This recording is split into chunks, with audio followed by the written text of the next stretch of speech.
Hello and welcome to Truth, Lies and Work, the award-winning psychology podcast brought to you by the HuffPost Podcast Network, the audio destination for business professionals. My name is Leanne. I'm a business psychologist. My name is Al. I'm a business owner. We are here to help you simplify the science of work.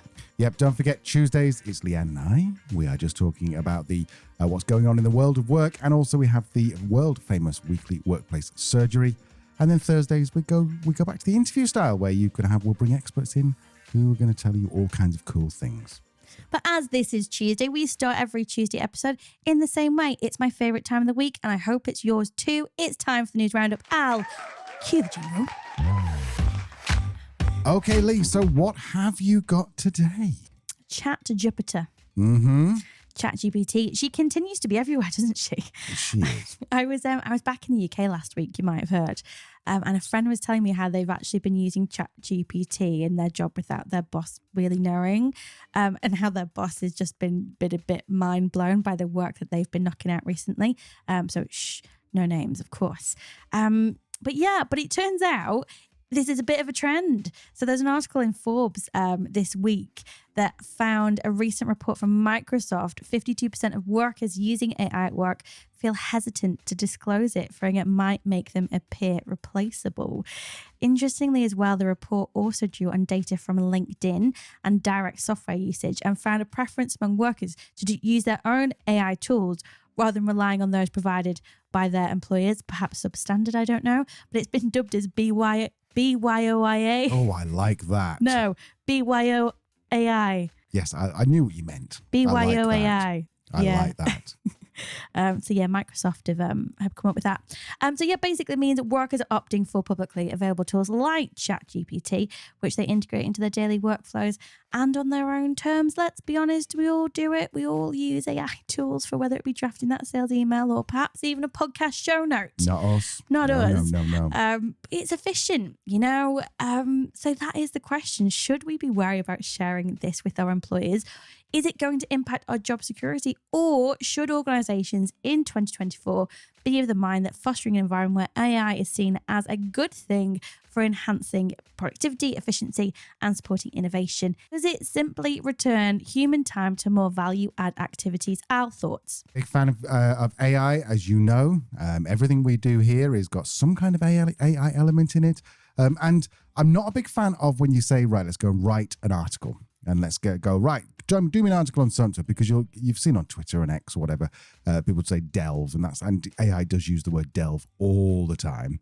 But in terms of actually just things like, here's a headline. I used it for a thumbnail recently. I uploaded a thumbnail I created, didn't like it. This is for YouTube, didn't like it. Uploaded it to ChatGPT and said, do me a favor, sort this out. This is not right. And they came back and they said they came up with some really, really good advice on how to change it, which I did change. And I think it's a lot better. The other thing, which if we're talking about Microsoft, is that Bill Gates, I believe it was Bill Gates. It might not have been him originally, but I'm pretty sure that I heard him talk about it. He wants people who are innovative and lazy, because those are the people who are going to make a massive difference to the organization. If you're like me, innovative and lazy, then rather than sit there and do the work, you might spend 10 hours creating a system to do the work, but then your work can be done in 5 minutes. And if you're doing that because you want to kind of like, all right, well, I'm going to go off to the park with my kids, fair enough. But at the same time, I think AI should be augmenting your work. It shouldn't necessarily be replacing your work. If it does replace your work, yeah, quite right. That's something to be concerned about. But actual fact, if it augments your work and it helps you to move up the level, in terms of, you think about if writing an email is skill level 1 and then strategy is skill level 6, it allows you to move up the scale a little bit and just be a little bit more, I suppose, precise with your thinking, deliberate with your thinking, and just come up with, hopefully, better ideas. Nice. So what have you seen this week, Alistair? Well, Alistair, you've full named me. Am I in trouble? Leanne accused me of being grumpy before, but you have one of those days where you're just a bit like, everything seems to go wrong. Like I restarted my computer and then my keyboard stopped working. I'm like, I don't know what to do. It's a Bluetooth keyboard. How do I log in? Anyway, Leanne fixed it for me. So there's a great Twitter account called Internal Tech Emails, which have, now they're supposedly leaked emails from big tech, but I think they're just emails from big tech, stuff that is in the public domain. A recent tweet recently was talking about a document from the House Judiciary Committee of 2024. It sounds very fancy.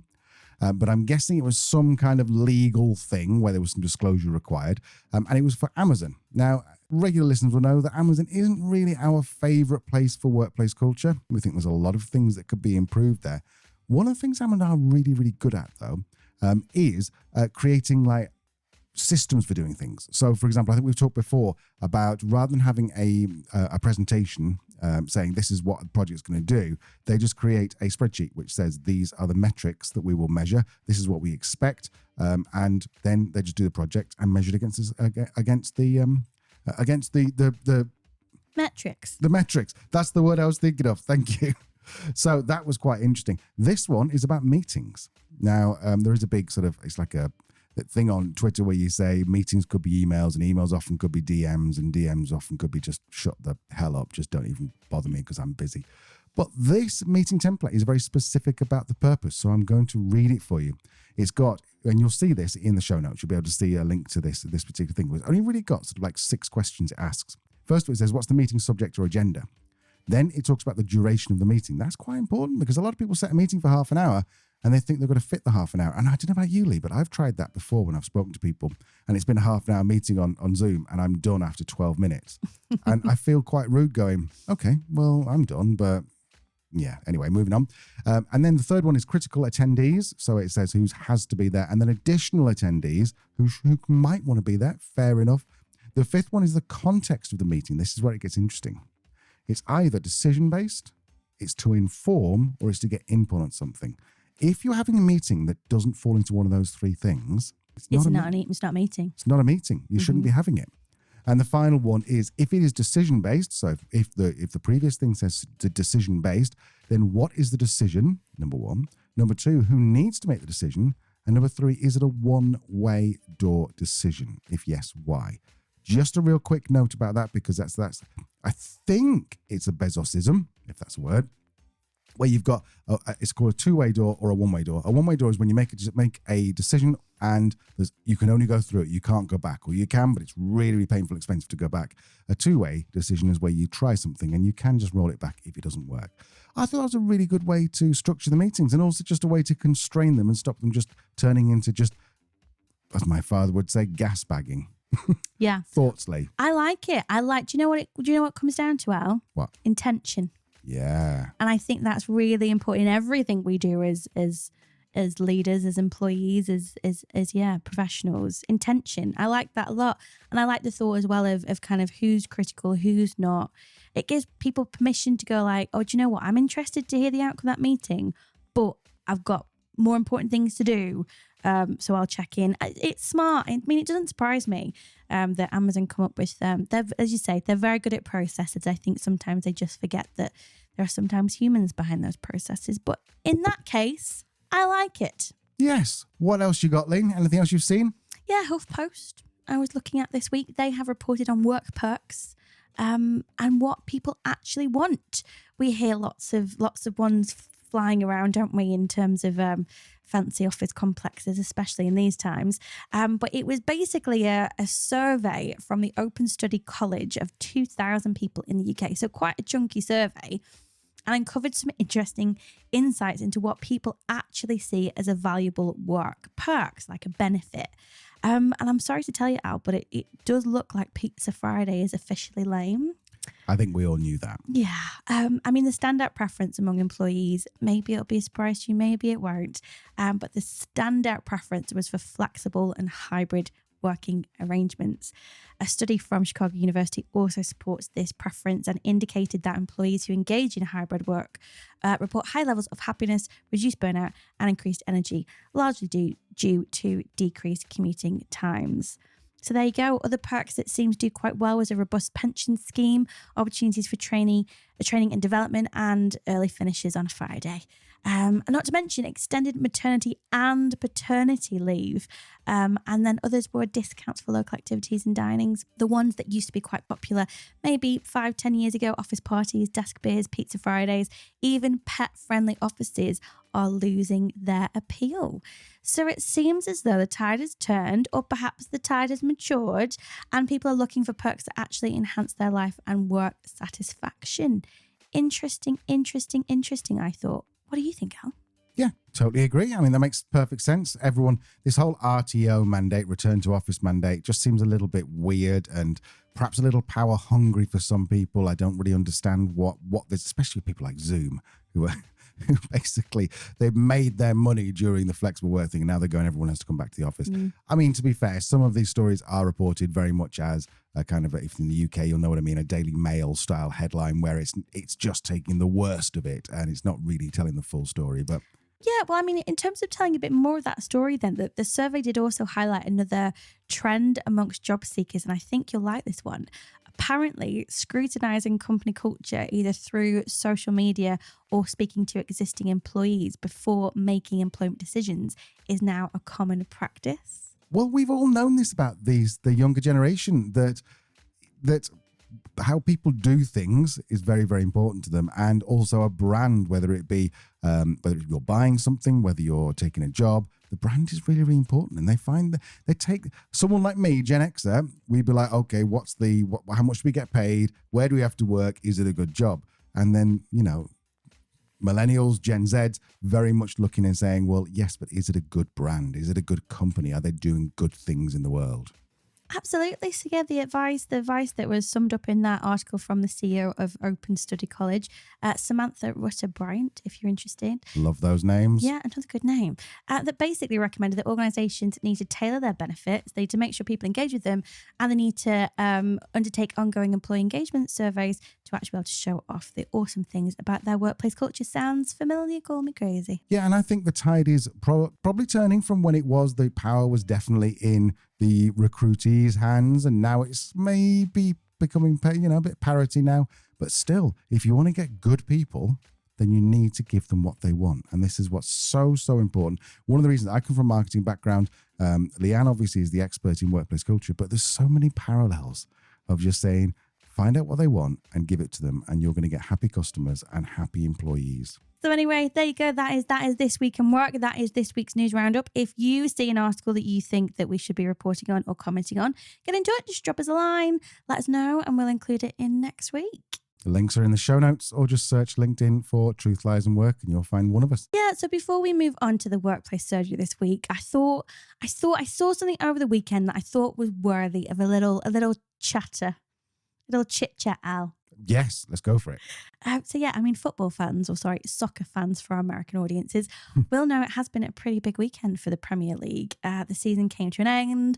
Man City won again, and Jurgen Klopp, God bless him, oversaw his last game as the Liverpool manager. I did watch some of the coverage, and I thought it provided a bit of a masterclass in management and succession. And I thought you'd quite like this, Al, because I'm not sure if you saw any of the coverage of Jurgen Klopp's last game. So at the end of the Liverpool game, there's a presentation and Jurgen Klopp gave a speech. And this is what he said. I would love your thoughts, Al.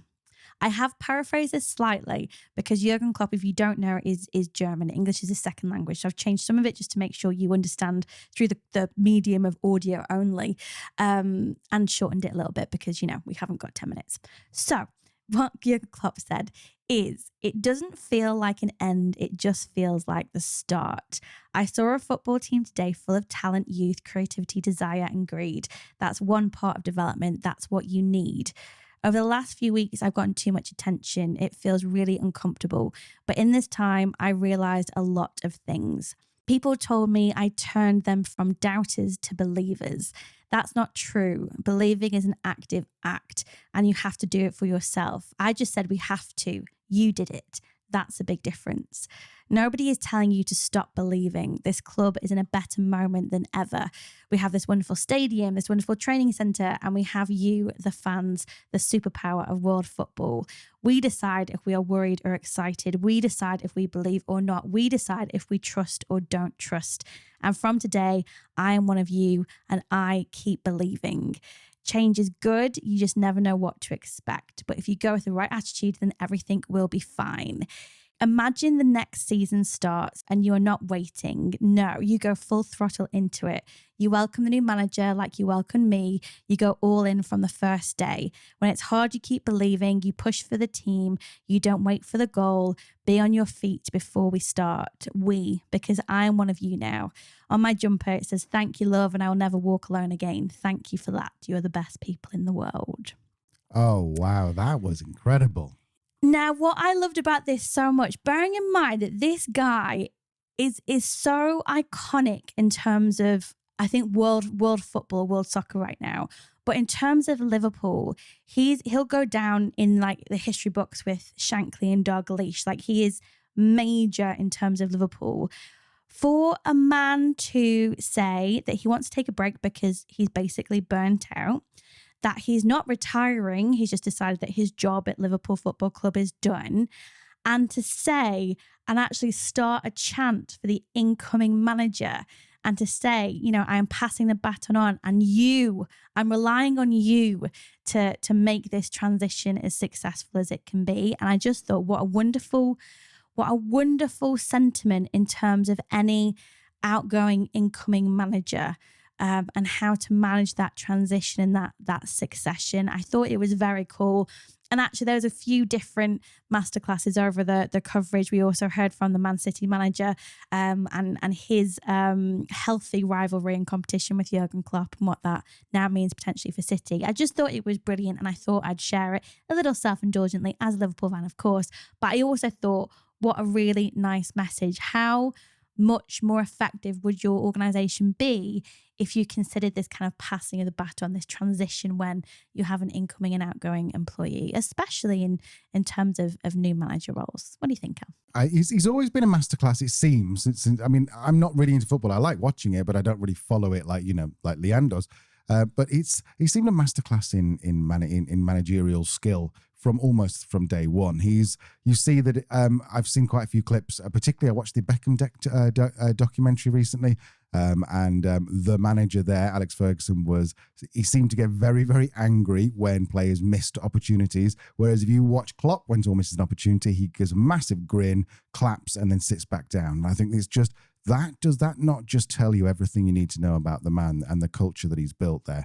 There's a saying by, I think it was Churchill, who said that success is the ability to go from what's the opposite of success? Something that doesn't work. So go from failure to failure without loss of enthusiasm. And that's something which it seems that, the last 6 weeks, 6 weeks ago, it seemed like Liverpool might do it.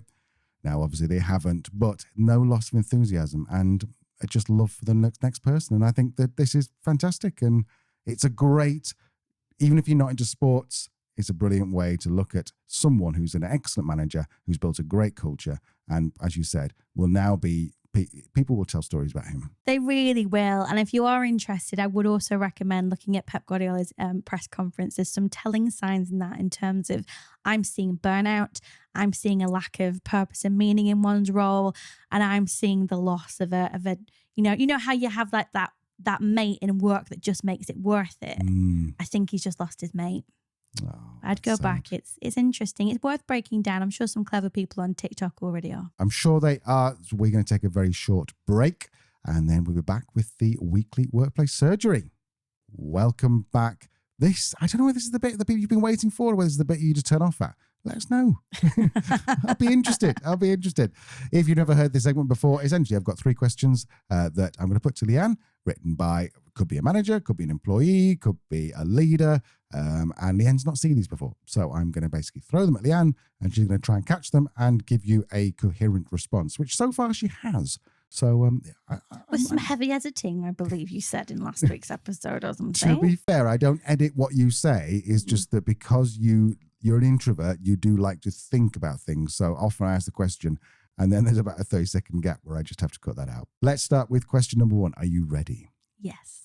Okay, so this person writes, we recently lost another long-term employee who we believed was loyal and engaged. Their sudden resignation caught us completely off guard, and it's not the first time that this has happened. I'm guessing not with the same person, I'm guessing with other people. We provide great benefits, a positive work environment, and regular feedback. So I'm struggling to understand where these unexpected resignations are coming from. How can we find out what's happening and prevent this from happening again? Well, there's one common factor in this, friend, and that's you. Ooh, I don't mean it to be harsh. I think there's a few things here. I mean, if they're long-term employees, you don't say how long-term is long-term, But there's being realistic about it now, 2 to 3 years is probably the maximum tenure you're going to get out the majority of employees. If they're hitting that point, it's just time for a change. If you don't know, have you asked them? Exit interviews, you're used to giving feedback. Do you accept feedback the other way to understand why people might be leaving? Maybe they do just want a new challenge. Maybe it's something within the organization that just gets to breaking point after 2 years. I don't know, but they will. So go and ask them. And if you are uncomfortable, you can engage an independent expert such as myself to run exit interviews for you. So I'd recommend looking at that. The other thing I'd say is that it might just be that this is a case of natural attrition. And I think it's worth differentiating between the two. We have voluntary turnover and we have natural turnover. Voluntary being people are probably leaving for a reason, and natural being people are just ready for the next challenge. Again, Pep Guardiola, I know I talked about him quite a bit this episode, but one of the journalists was joking with him and said, "Do you feel like you've completed English football? It's job done. I've won the game." Maybe people just feel the same. So I can't tell you why, but I would suggest that by the sounds of it, either there's some kind of itch that's hitting it at a certain point in time, or people are just ready to move on. Either way, ask them. I think that's all you can really do. The final thing I'd say is that really you shouldn't get any surprise resignation. You should always, if you've got this relationship with your team, you should always have a sense of people not being as happy, or shifts in behavior or changes in performance, even as subtle as they might be, that you're going to pick up on, and you can almost predict in time whether somebody's going to hand in their notice. I mean, the other thing as well, if you want to be an extraordinary manager, is actually having these conversations with people in terms of what are your long-term goals. I don't imagine you're going to stay in this organization forever. Of course you're not. So where do you want to be in 5 years? And what can I do to facilitate that journey and that transition when you're ready and when it's right? Let's be honest, it's sad when we have great talent leave our business, but it's the disruption of the not knowing, the blind side. That's what's frustrating as a business owner. It's not, accepting that somebody wants to move on to another opportunity. It's the disruption it causes to our world and our remaining team. So whatever we can do to see that coming, even if my member of staff wants to completely retrain and they're only going to be here for a maximum of 3 years to save up the money they need to go back to do that qualification that they want to do. Cool. They're going to be absolutely committed to your organization for the next 3 years. You've got the time to think about succession plans. You've got the time to carve out that role and what you actually need to be in your business. I think it's just a case of there's a lot of fear, I think, from employees to be honest about these things because they're afraid that, businesses are just going to sack them off or performance manage them out. And I think that's a really naive way to think in this world where skill shortages continue and the fight for talent is still real.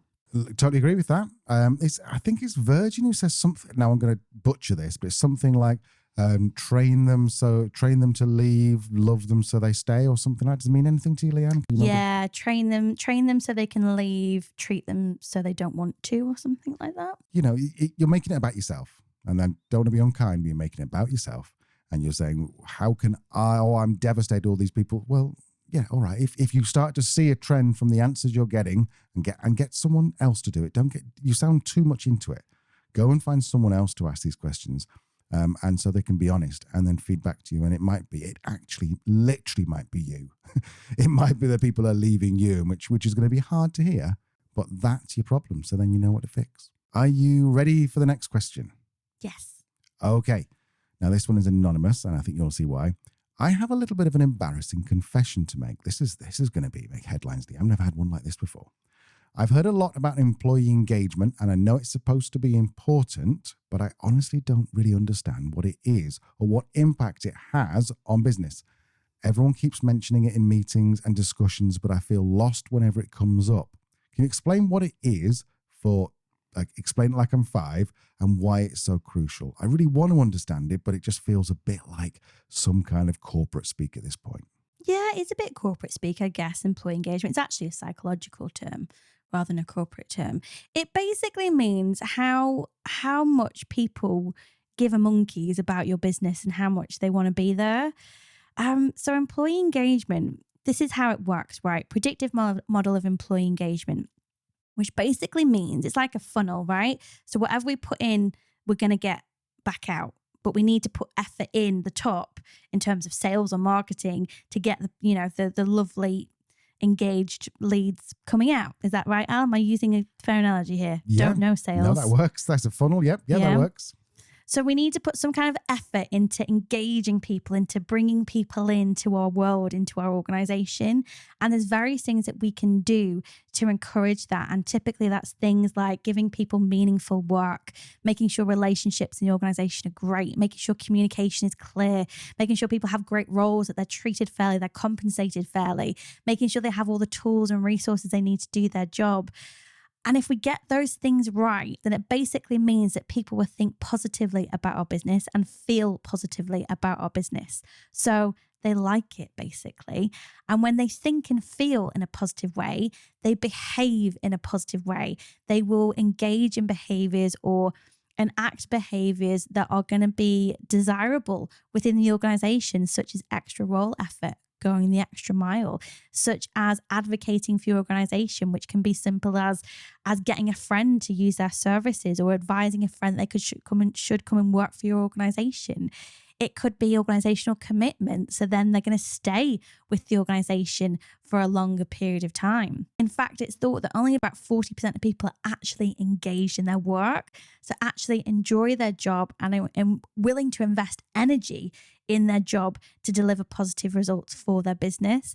60% plus are disengaged. And if people are actively disengaged, that's when we also tip into sabotage. So people will actually be doing things to just screw with the business and the business leaders. From a commercial sense, what that also means is if we've got people that aren't performing, who are leaving frequently, who aren't treating our customers very well, who don't really make much effort and they're going to be on Facebook or TikTok half the day and pretend to be working, well, that's going to impact performance of our business, the financial performance of our business, the longevity of our business. So really any organization which has humans, that has people, and particularly in more service-based organizations where they're so critical to this, the what your business does, employee engagement is a hot topic, because without people thinking and feeling positively about our business, without them behaving in ways that we want them to, then we're not going to perform and our business probably will go bust because we won't make the money. So that's kind of what employee engagement is. The other cool thing about employee engagement as well, actually, is there's a massive crossover between employee engagement and organizational level well-being. So what I mean by that, there's lots of different things that can impact our individual well-being. It could be finances, it could be things at home, it could be physical aspects that affect our mental health. But a big part of it is our psychological well-being. And that is massively shaped by the world around us, the relationships around us, and of course with that work. If we are engaged in our work, if we have positive experiences in our work, then it massively impacts positively our mental health, our mental fitness, our sense of well-being. We're all just all round happier and more effective people. So that's why people care, because if you get it wrong, it costs your business thousands and thousands and thousands of pounds every year. In fact, it's something like for every I'm going to have to be careful I get this right, but there was some research that showed that for every employee who is disengaged, it costs the business, and this isn't a case of like if they leave, but it costs their business about £5,000 per year in lost productivity and performance, and that's conservative. So if you've got lots of people who aren't engaged, then that's it. But hopefully I explained that okay. I think we've got some episodes on this. If you look back, I'm sure Al will leave a link. Yeah, and pretty much it's be easy just to say which episodes aren't about it. It is, I mean, in practical sense, if you have an Android and you've ever spoken to someone who's got an Apple iPhone or vice versa, and you have arguments about which one's better, then the people who are so like all Apple heads and they're like, right, okay, this is the only way to go. That's what you want your employees to feel so ready to defend the company and so involved in the company that's what a great employee engagement looks like. Whereas, Nokia, bless them, no one's really going out there fighting the fight for Nokia anymore. I don't know. I think they still make phones, but not very good ones by all accounts. Anyway, so Lee, are you ready for question number 3? Yes. So this is from a business owner. So he said, I'm a business owner who built a good company, but I'm exhausted from fighting fires every day. It feels like all I do is deal with team problems instead of focusing on growing the business. I don't have the energy to keep going like this, and I'm seriously thinking about giving it all up. What do I do? Again, it's hard to know kind of how big your business is, how many people you've got, how long it's been going. My thought is that if you're constantly firefighting with people issues, you might have the wrong people in your business, or you might not be managing the people you have in your business very effectively. Being a line manager is hard, and people are work, and they require attention, and they require nurturing. But it shouldn't be a daily headache by any means. So my thought would be, do you have the right people in your business? Are you the right person to be managing those people in your business? Or is your business just scaled to a point where you need a really effective number 2? We've talked before, entrepreneurs are amazing in startup. They are risk takers. They are innovative. They are creative. They love the disruption. They are willing to drive people forward, and people, get energy from being around somebody with so much vision and so much passion. But your business gets to a point where your people don't want disruption. They don't want ambiguity. They don't want constant change. It might be that your people are pushing back a little bit because you are giving them lots of change still and ambiguity, and they're looking for stability. It feels like maybe there's a tension here, and it's going to be about identifying where that tension point is. I mean, in terms of thinking of giving up, I guess if it's getting to that point where it's seriously impacting your own sense of worth, your own sense of purpose, your own mental health, and of course that is a valid option. And I think there are lots of people that be like, no, don't do that, we can fix it. Maybe it is time, and that's a valid option. It's one worth exploring. I would recommend that you engage a coach, that you work through a couple of sessions just to really understand where the core problem is here, and where this frustration and this overwhelm is coming from. It might not be coming from the place that you think it is. There's a whole world of possibilities that you could be projecting on your people because actually you don't want to run your business anymore. It could be that you have fallen into this entrepreneur trap and you need a more stable work environment for your people now. It could be that you've just recruited the wrong people into your business and you kind of do need that overhaul and go again. It could just be that, time has come and you want to walk away. I would say engage a coach, figure out what your motivations are first, because the business side, the people side, that's fixable. That's a fixable problem. If you figured out how you want to progress with this business, and if you want to progress with this business, figure that out first, then drop me an email and we'll talk about how to figure out the people situation. A lovely answer. Really, really. I like it when you talk like around about the psychology of people, and then you also talk about the psychology of the actual sort of business owner. I think that sets you aside. And I know I'm blowing smoke up your ass a little bit here, but that's what sets you aside. Can we say ass on the podcast? We just did twice. I think the other thing is just consider that if you are like an entrepreneur, like I'm an entrepreneur, and I hate saying I'm an entrepreneur because it sounds such a weird thing to say, but like that is my skill set. That's what I like doing. I like solving problems. And if the problem's no longer interesting, I lose interest in it. And so maybe you just got to the point where this is the manifestation of you, like Leanne said, losing interest in the business because you've solved all the interesting problems. Now there's problems with people, which might not be as interesting to you. And I know there's some people who won't really understand that, but there's a lot of people like Leanne, they live for solving problems around people who are perhaps more sort of software orientated or sales orientated. They don't really want that. They're just more excited about solving an interesting problem. So I hope that's good advice. Let us know how it goes. Yeah, keep in touch. And if you come across any one of these problems yourself that sounds very, very familiar to you, then you can get in touch with Leanne.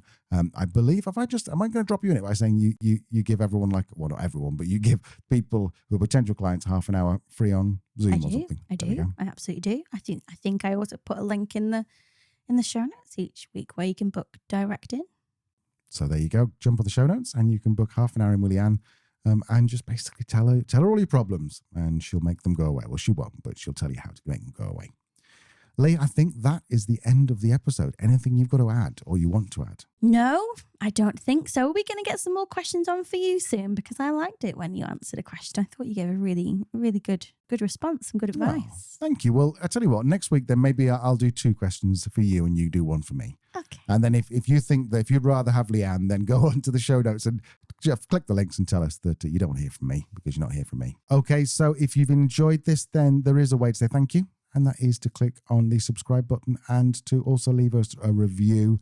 Rating, there's 2 different types. You rate people, you rate podcasts, you give them like 5 stars, and then you can actually write a physical review. The reviews mean so much more, not only to the algorithm, but also to us, because we love reading them. And even if we've had a few reviews where people have said, this bit I love, but this bit I don't, fine. We changed it. You've seen we keep changing things up every few weeks, so definitely thank you so much for listening. And I think we're going to see you in 2 days' time. Is that right, Lee? Absolutely. We were back on Thursday with our regular Thursday episodes. And again, the following Tuesday, we're kind of predictable like that. Tuesdays and Thursdays will be here. We hope you will be too. See you soon. Bye. Bye-bye.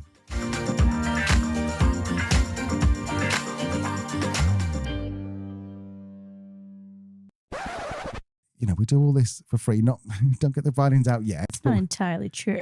Actually, that is not true. That is not true. I'm not sure that's true in any way. It feels like all I deal with.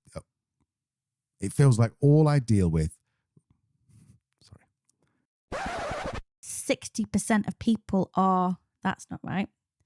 In fact, it's thought that only about 40% of people are actually engaged in their work. How many? No, I can't say. Can I? Don't forget Tuesdays, just Leanne and I, we tend to talk about all by myself.